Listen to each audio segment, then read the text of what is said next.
राधे राधे। जय श्री कृष्णा। आज मैं श्रीमद् भागवत गीता का अध्याय नंबर 11 का सीरियल नंबर 4 को पढ़ रहा हूँ। आपको अपना मित्र मानते हुए मैंने हठपूर्वक आपके हे कृष्ण, हे यादव, हे सखा जैसे संबोधनों से पुकारा है, क्योंकि मैं आपकी महिमा को नहीं जानता था। मैंने मूर्खतावंश या प्रेमवंश जो कुछ भी किया है, कृपा उसके लिए मुझे क्षमा कर दें।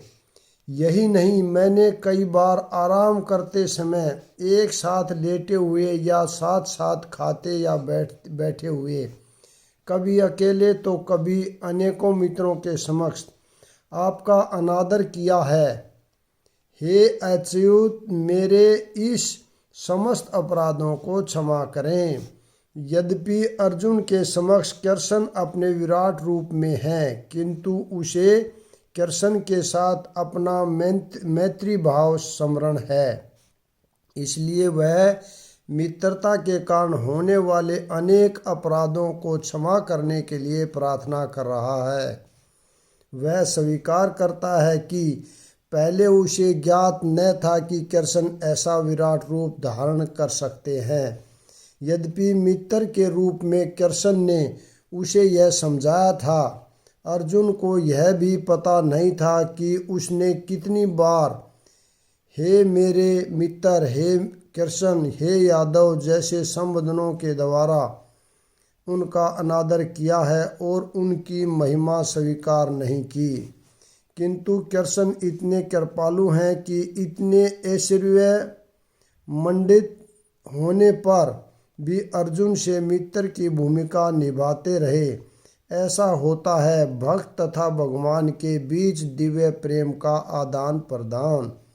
जीव तथा कृष्ण का संबंध शाश्वत रूप से स्थिर है, इसे बुलाया नहीं जा सकता, जैसा कि हम अर्जुन के आवरण में देखते हैं।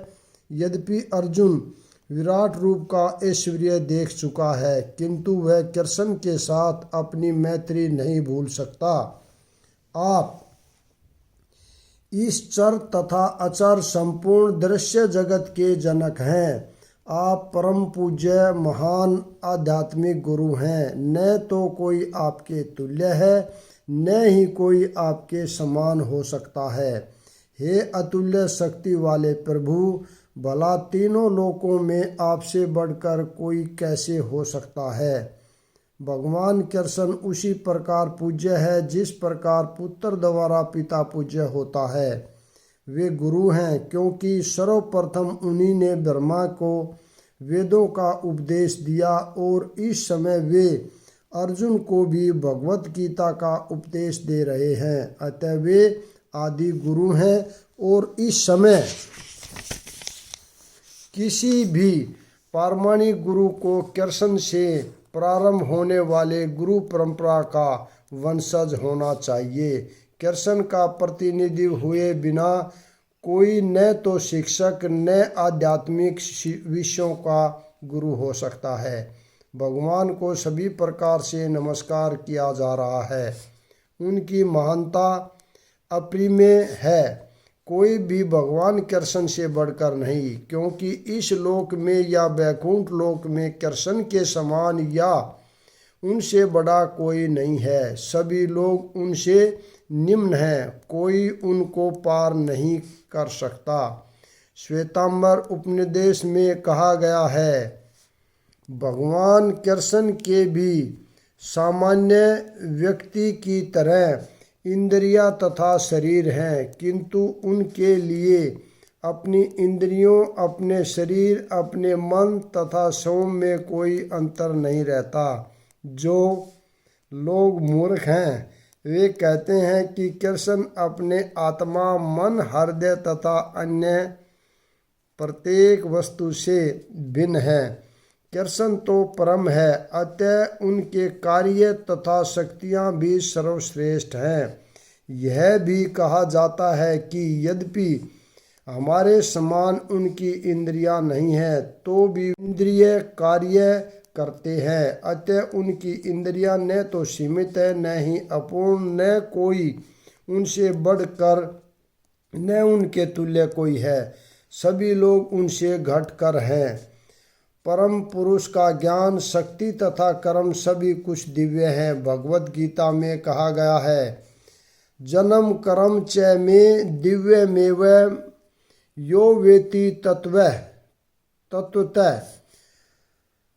तय्यकत्वा देहम पुनर्जन्म नैति मामेति। सो अर्जुन, जो कोई कृष्ण के दिव्य शरीर, कर्म तथा पूर्णता को जान लेता है, वह इस शरीर को छोड़ने के बाद उनके धाम को जाता है और फिर इस दुख में संसार में वापस नहीं आता।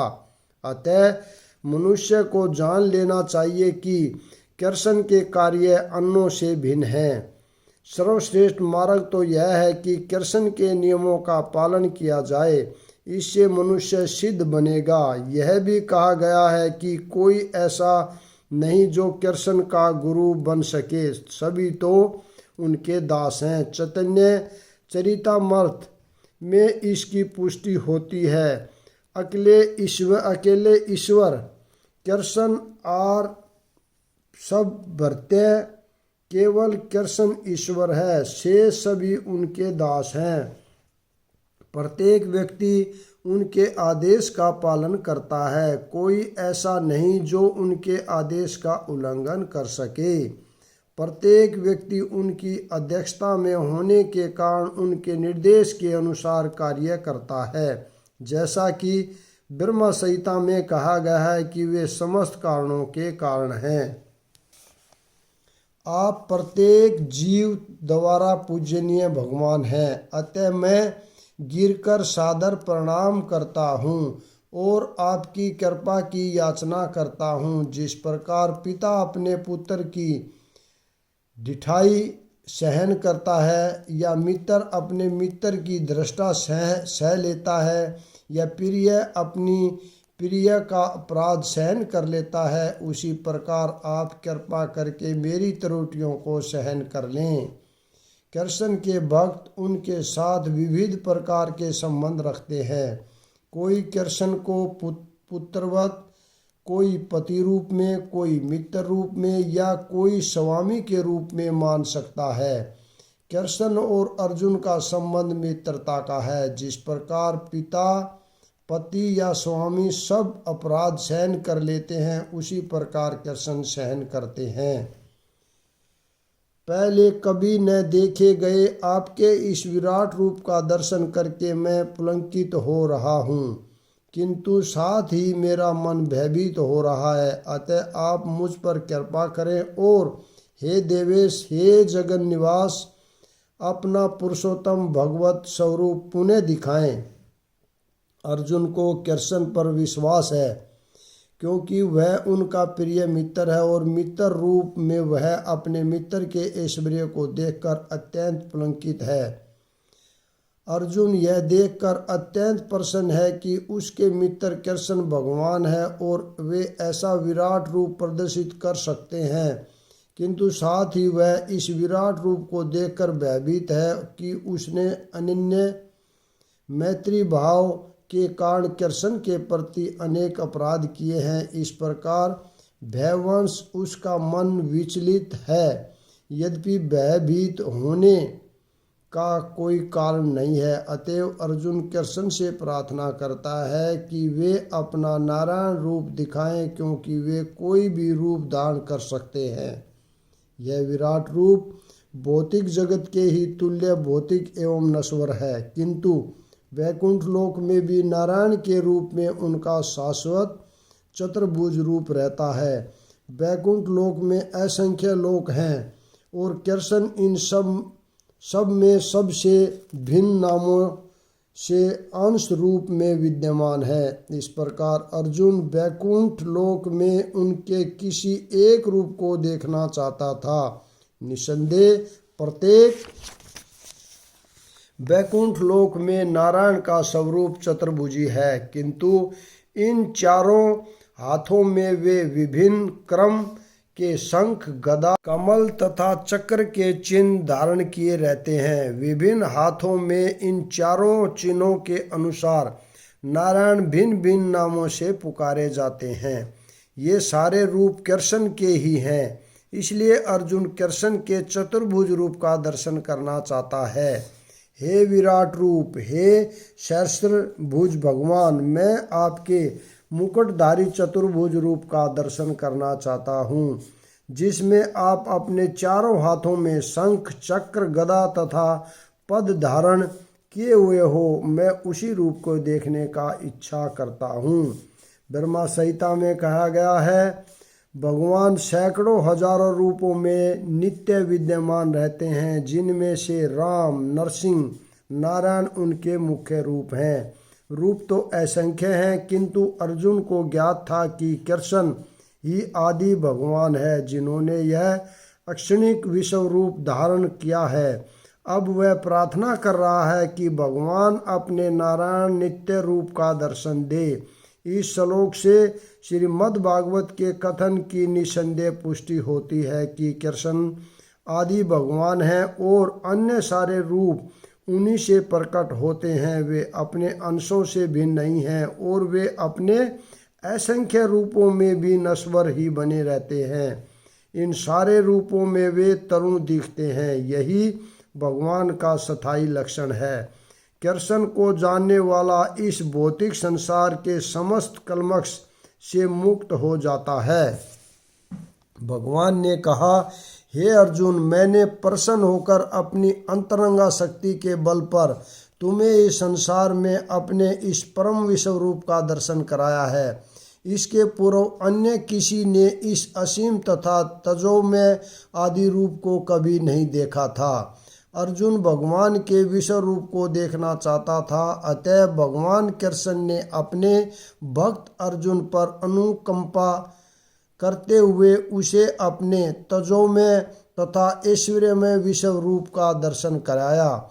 यह रूप सूर्य की भांति चमक रहा था और इसके मुख निरंतर परिवर्तित हो रहे थे। कृष्ण ने यह रूप अर्जुन की इच्छा को शांत करने के लिए ही दिखलाया। यह रूप कृष्ण की ही उस अंतरंगा शक्ति द्वारा प्रकट हुआ जो मानव कल्पना से परे है। अर्जुन ने पूर्व भगवान के इस विश्व रूप का किसी ने दर्शन नहीं किया था, किंतु जब अर्जुन को यह रूप दिखाया गया तो सर्वलोक तथा अन्य लोकों के भक्त भी इसे देख सके। उन्होंने इस रूप को पहले नहीं देखा था, केवल अर्जुन के कारण वे इसे देख पा रहे थे। दूसरे शब्दों में, कृष्ण की कृपा से भगवान के सारे शिष्य भक्त उस विश्व रूप का दर्शन कर सके जिसे अर्जुन देख रहा था। किसी ने टीका की है कि जब कृष्ण संधि का प्रस्ताव लेकर दुर्योधन के पास गए थे तो उसे भी इसी रूप का दर्शन कराया गया था। दुर्भाग्यवश दुर्योधन ने शांति प्रस्ताव स्वीकार नहीं किया, किंतु कृष्ण ने उस समय अपने कुछ रूप दिखाए थे, किंतु वे रूप अर्जुन को दिखाए गए इस रूप में सर्वथा भिन्न थे। यह स्पष्ट कहा गया है कि इस रूप को पहले किसी ने भी नहीं देखा था। यहाँ पर मैं विराम देता हूँ। अगला भाग कल पढ़ेंगे। राधे राधे। जय श्री कृष्णा।